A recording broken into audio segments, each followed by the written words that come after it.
Right, it gives me great pleasure to introduce episode 104's Fan Roundtable, which was going to be joined by the wonderful Super Gary Elphick, as you can see him over my shoulder over there. But Super Gary Elphick resigned today. It was today that he resigned. And I think we've got a few of us all here. We've got some thoughts on why that may have happened. I think we got a few thoughts on that. Yes. I did want to review this season. I think events have overtaken that. I think we've struggled to review a season now. This is the last episode before the pre-season. So I'm throwing it out to you lot in terms of how you want to do it. I was thinking, we could just think highlights of his stay. Obviously, I want to talk about why he's gone.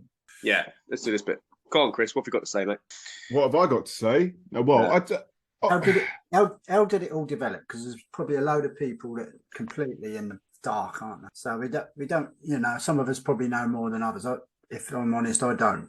And there's only so much some people can say, I'm sure. Well, if you, it's a deliberate ploy. If you keep dark and then feed them rumours, you can get them to do their dirty work with people like the council. Yeah.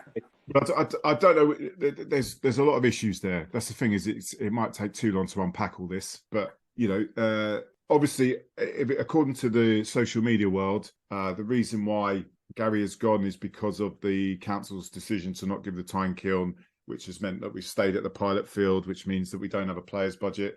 That's obviously the rumour. I have to say, I've spoken to Gary both yesterday, today, and stuff.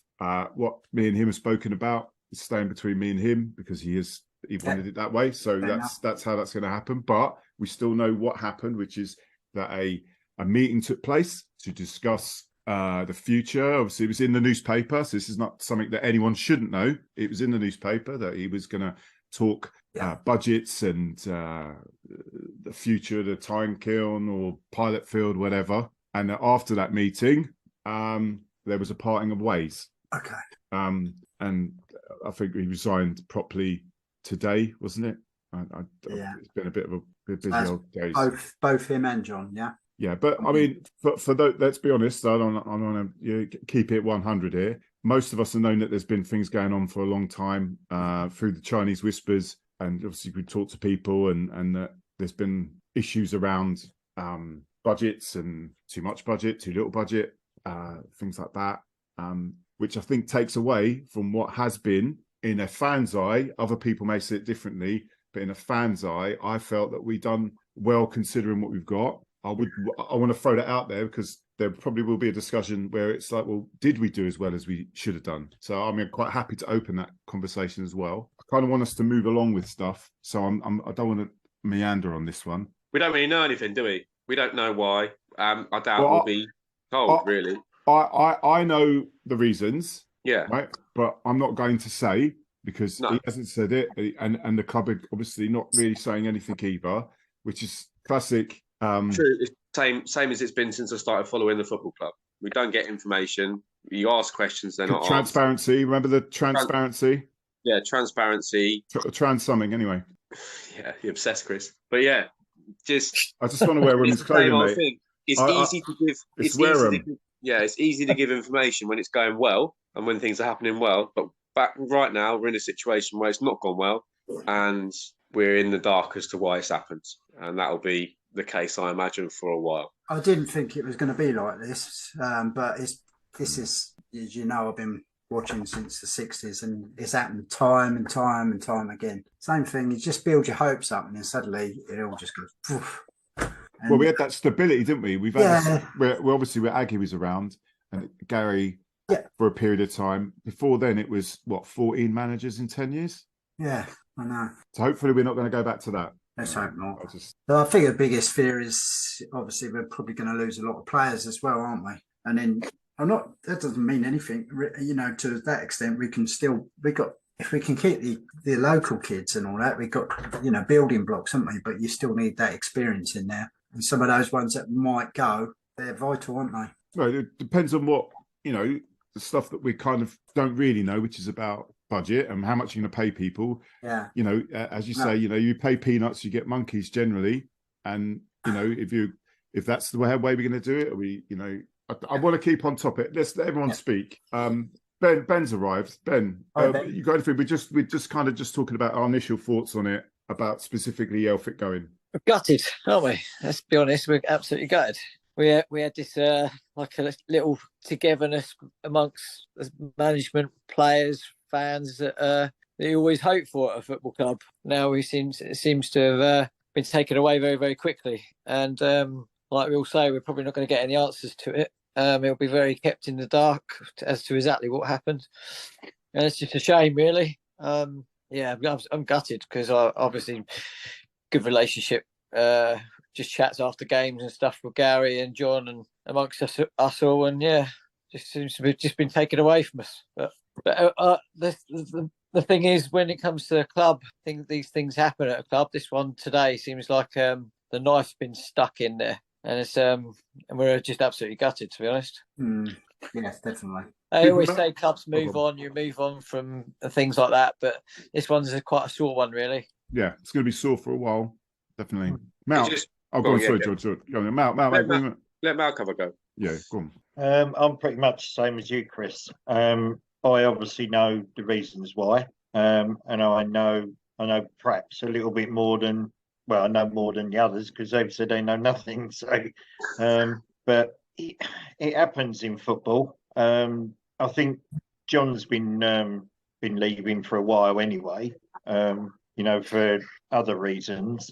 And yeah, you're not in football. You're not told everything anyway, and it's a business. And at the end of the day, the top business people don't pass that information down. And are we dealing with top business people here?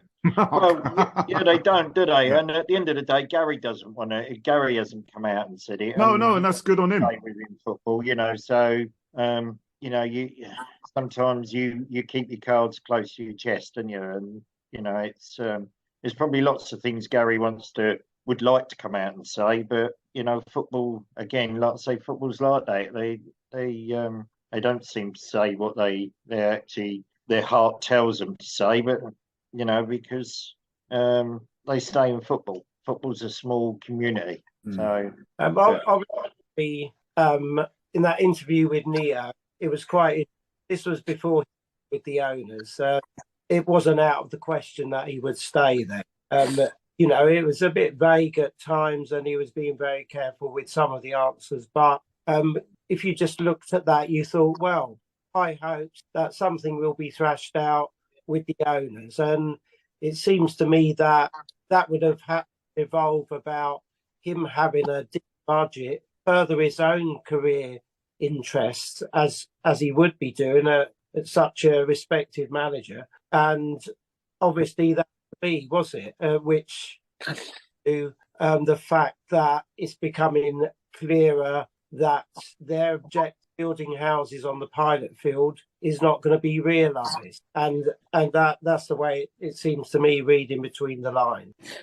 From a footballing point of view, if we got a manager and an assistant manager who are very good, and I'm sure highly thought of in the non-league football world, if a club higher up the pyramid went and took them this summer for them to work at a higher level, National League South, and they went, I think we'd have all been like, fair enough, to be honest, for them to go and do that at a high level. But the fact that as a club, we can't keep hold of two people who actually genuinely care about the club, seem to have enjoyed it here, connected with the town and the club as a whole and the fans, and then they've decided that don't want to be here, it doesn't look good, does it? No. So I'm sure there'll be lots of applications, and I hope we get lots of applications from the right people who want to progress the football club. But it doesn't look good to a well-meaning person if those sort of people want to leave. Well, yeah, and it's why they went. And if they,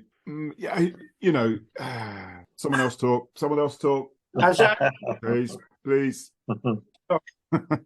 If there's things to be said, I think people need to say them. It's ridiculous that we're in this sort of situation as a club and we don't even know what's going on with the football club. Transparency, George. It's all about transparency, mate. That's a real shame, and it's a shame because my personal feelings about it.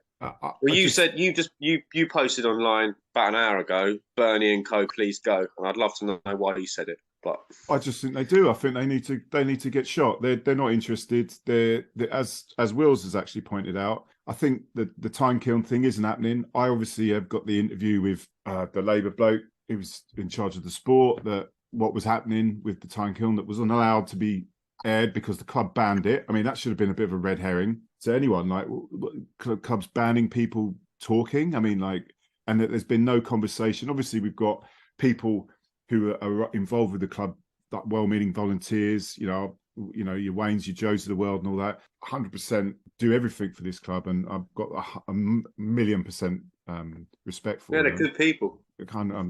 This isn't a dig at them, but they're obviously very much the issue is that we should have gone from here, and this is why it's all messing up. Which there's a part of that's true, but there's reasons why the time kiln isn't happening, and that will come out when this poxy report that I keep getting told is coming out next week that never does. Who's telling you a report's coming out? Well, the council. And they're not releasing it. Why? Well, they're not. It's not because it's just delays, and then it's elections. It's the council isn't that bothered about it. Yeah. No, they don't care. It's not about not caring. I'm not. I don't care about any political party. I think it's just the nature of bureaucracy. Yeah, the successive councils haven't cared about sport in the town, and even I agree with that. Even things that the council and local authorities want to get built, like a link road, still doesn't get done because they're useless, like incompetent. We have high levels of incompetence in this area, where other areas in the country, things get built, and things get done and sorted and finalised either way. But here, nothing happens apart from decline and losing roads, losing sports teams. It's happened for a long time. So the risk of spending all that money applying for planning permission. It said in the newspaper article today that planning permission it's all granted, and there's two different types of planning, and one of them hasn't been granted, and it's not. Well, yeah, that was a. I can plan to build in your garden, George. That can be. In theory, but I'm not going to sell the land to you, and I don't even. Why not? I don't have a garden, Chris, so I've got a balcony. But hang on, that's prime real estate, council. We're going over the council again. Let's get back to the club, right? Yeah. Sorry, that's what I'm saying. I'm worried that we veer off. So yeah. But that. And I understand, Chris, you're trying to push it in that direction, and I understand why. But let's say transparency, right? Mm. So what do you mean by transparency? What do you want to hear? What do you want them to come out with? Because from what I see is that they've been transparent. They've and I'm not on their side, but what I'm trying to do is no, it doesn't matter if you are, Mark. You're free to talk, mate. Don't be silly. At the end of the day, they're here to make money. So you know my views on that. Yeah. But what I'm saying is that they've come out and said, this is costing us money. It's coming out of my own pocket, and it's not going to happen anymore, right? So there's your answer to what's happening with Hastings Football Club. Well, then they need to sell it. But who's going to buy it? I'm sure that the people are interested in buying Hastings United. We're in according to some middle class rags. We're up and coming town. Loads of fettuccine munchers come here. There's money in Hastings, and this sports team, like what Billy used to say a little while ago now, that this place, it's going places, a little bit of funding, rocket up the bum, and we're going places. And but these two would just come in and prove to everyone else out there that would have come in to buy it that it's not. But they had because you can't make money out of it. They had one plan, and that's the trouble here. They were never assured of being given the ground to build on. They spent 200,000 of the club's money. We're in debt for that amount, for nearly that amount, and that is the reason. I mean, there was plenty of time for negotiation with the council. Okay, they've got whatever reason, whether it's sort of centrally funded problems or too many balls to juggle, but the council never said we're giving you the ground, but they went and outlaid this club's money, and this is what destroys clubs of our level. That type of waste of money, just for their ambitions. And that's what we've got to look at here. I'd like to see some transparency on that, because you said about transparency, but let's have a look. What was that 200,000? Are the club in trouble because of it? You know, there was some rumour making out that they paid it out of their own pocket, but the club is owing money for that.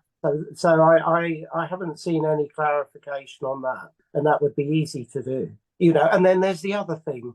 If you had you have one plan and they're property developers, etc., but you've got to have a backup plan if you haven't been assured you're going to get the ground. So that was the time to talk to all the charities, the Football Foundation and Levelling Up, see what could be on the table to actually make something big of our ground, you know, to maintain it properly. Instead, the tactic has been to show that rundown. They tried to say that it's unfit for purpose, to put pressure on the council to give them the ground to build on, and that we've got to move out somewhere else, you know, and that to me is, there's no transparency. They play us fans, you know, as they want, with whatever they want to release with regard to information. Well, let's not forget Eastbourne Borough as well. Well, Eastbourne Borough, why put fans through that? Why say we're going to take you away from your ground, this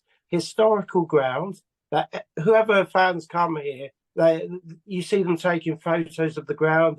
There's fantastic write-ups, you know. So suddenly, for the sole purpose of using the fans to put pressure on the council to give them the ground to build on, they came up with this Eastbourne Borough thing. And they never applied to the league to ground share. And the league, we have spoken to the league. We know the situation there, so they wouldn't have been permitted to move because we have a viable ground here. Is that honestly? Is that the case? I mean, I don't know about this. So when he says we, it's not me and him. He thinks conspiracy theories about me, didn't you, John?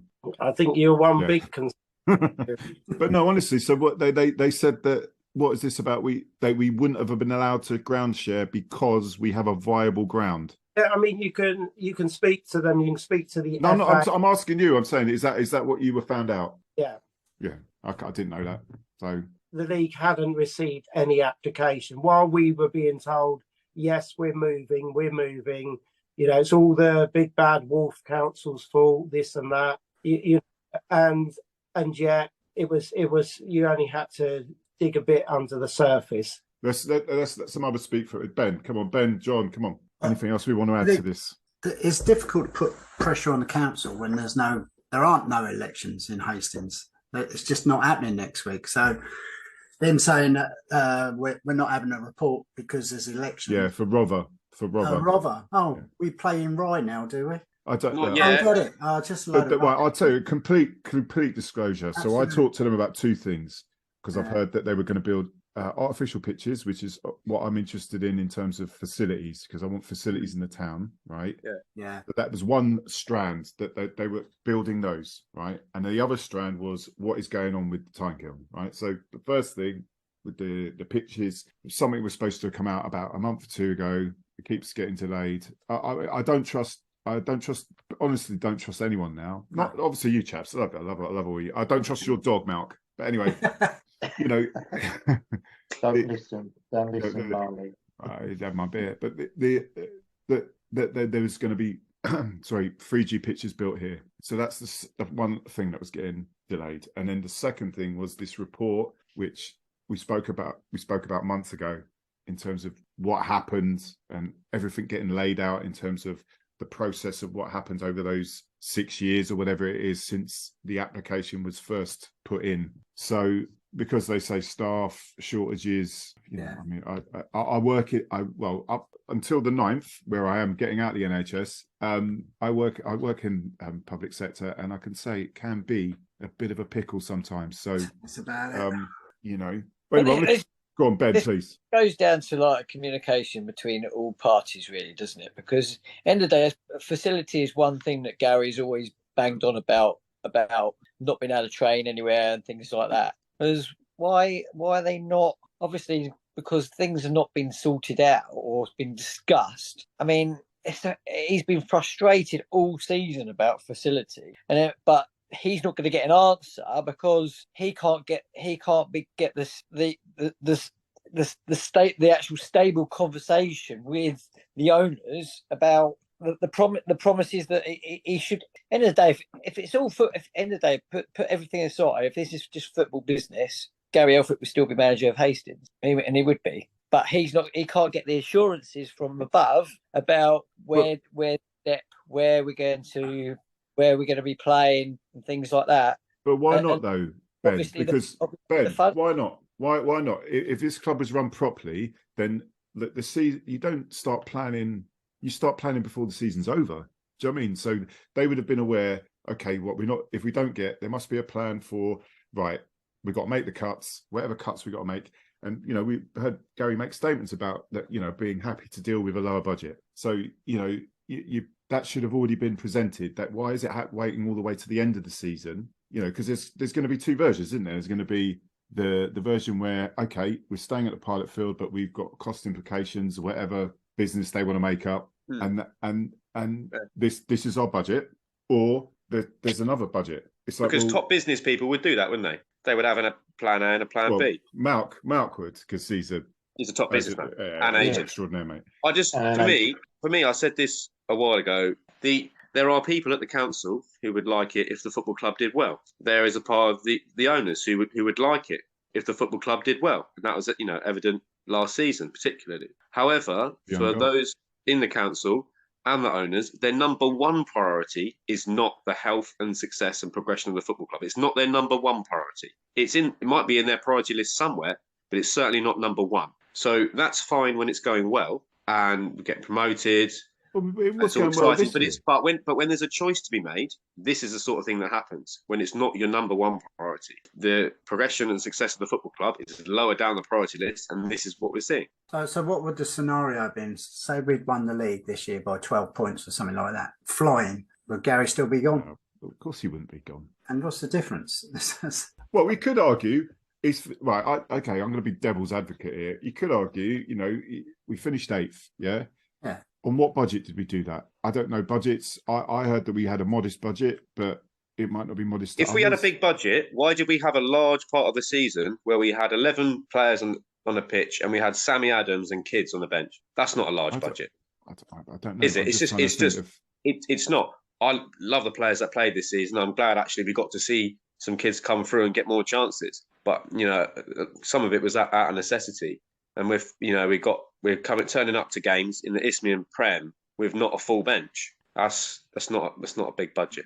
I know. I don't really want to be. I don't necessarily want us to have a big budget. You think Freddie Legg, Kane Penn, these players that have come in have been tremendous. Brilliant. Can I just say that if you have a look at budgets, really, it's more about intentions. I think, really, isn't it? Is the main intention to build houses on the pilot field? I know I keep repeating. Or is the main intention to have a successful football in the town? And when it comes to holding on to such a brilliant management team, they've done miracles. They got us promoted. And to be fair, we had a good team already. Basically, yeah, we had the structure that. Yeah.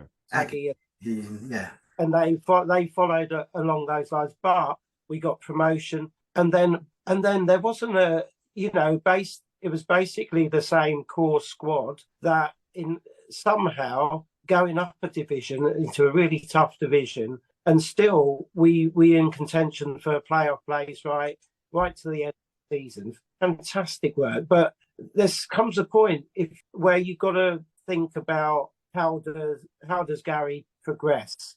And if he's then in a situation where next season all he's got to look forward to is fighting for relegation, yes, he'd be up for that, and it's a challenge. But that's not what he needs to progress his career. And that's the sad thing, really. We're one of the best supported clubs.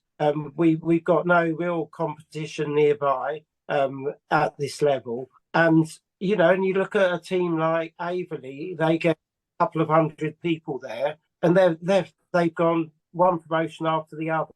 So there's something about the John behind the whole thing. John, Averley do have a shiny, soulless ground on the outskirts of the town, though, which is what the wanted. That's all they below what we need to progress up. So progression up wasn't in their minds. No, of course not. And and like you say, we've got a real ground full of character, full of history for the town.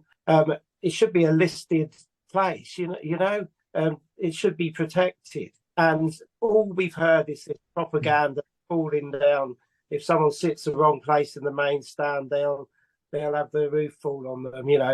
It's completely hoodwinking people over the last couple of years. Yeah, but Averley are ground share and landlords for Grays, so they make money there. And for both sets or both lots of clubs are using that facilities, to bring money in. So yeah, not next year. I would imagine is quite higher than ours. When you think about it, Malcolm, if you'd had owners that were willing to negotiate not only with the council but all these funds going, the council didn't have to have other plans for the Firs. It made sense. Let's negotiate staying here. Let's have those training pitches there, all the other facilities we need. It's now there's rumours it's being spoken about, but that should have been done then. And I remember saying, I stopped Billy Wood, and he's telling me about the plans. I said, what's the plan B? And he said, there's no plan B. So, and this was a few years ago. This was honest answer from Billy Wood.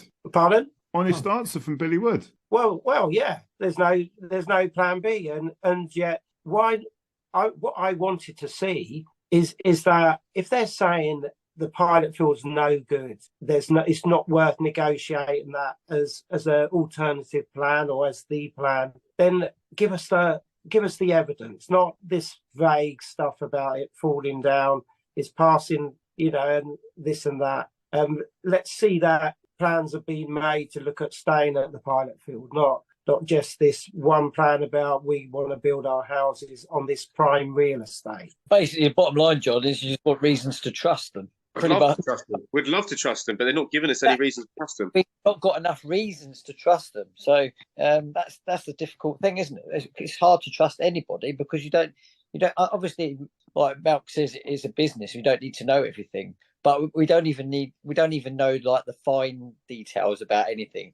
We literally know nothing at all. Whereas we should be in the loop about at least a little bit at a time or whatever with what's going on. End of the day, I'm not been going as much as you boys, but what I've seen in the last sort of season and a half, really, I've seen a core of a team go and win the league last year, and also obviously gone up. With full credit to all the management staff have actually got these players playing at the next level up like this season, and to be so close. And you can understand the fact that they're frustrated. They want facility. They want facilities in the town. They want the training facilities to do the things. And if end of the day, the owners basically turn around and saying, look, this is what we wanted. We need these houses on the pilot field to go to the next. But we're not getting it because we're not getting the results from the council. Then end of the day, Gary and Meeney are ambitious people, passionate people about doing the best they can and going as high as they can. And Hastings was that club that they really wanted to do it with, and they're not going to get the chance to do it now. I think for me, it's not all about the first team, is it? It's got so many teams that have done well this season and all that. I mean, you look at it this week. How many of the academy teams have won cups this week? And now it just feels like it's like gradually being taken away because they won't survive if it carries on like this. To be fair, John, if some of the rumours are true, those under 14s are going to have a shot at the first team come August. Well, yeah. So they could be in. That's true. That's true. Yeah. Get them on. I'll tell you what, they ain't got any money. I kindly suggest for them to cop their rook. From me, I send my love and I say, please go. Well, what about this money that we owe them, supposedly, from the Company's House website? What do you 200,000 that? What happens with that if they do go? Yeah, I know. This is what sabotages clubs. This is puts great risk. There there was some statement about we need a. Did anyone see it? We need a 6-figure number to get this club a good budget for next season. Did anyone else see that, or did I hallucinate it or something? No, I didn't see it. Probably hallucinate, John. Yeah. No, I didn't. You got form, mate. You've got form. So you and Denise. And what I put a comment about it's actually 6-figure number. 200,000 rings about 200,000 wasted on plans that when they weren't given any reassurance that they would be getting the pilot field ground to build on. Okay, we've gone over this before, John. We need to. Well, I think we need to focus on. But you've said this 3 times. I don't disagree with you. I'm just saying, but in terms of the people listening, we're repeating ourselves. So it's. I'm a bit concerned. We've not really talked about John Meeney and Gary Elphick as much as we should have done. Unbelievable job they've done.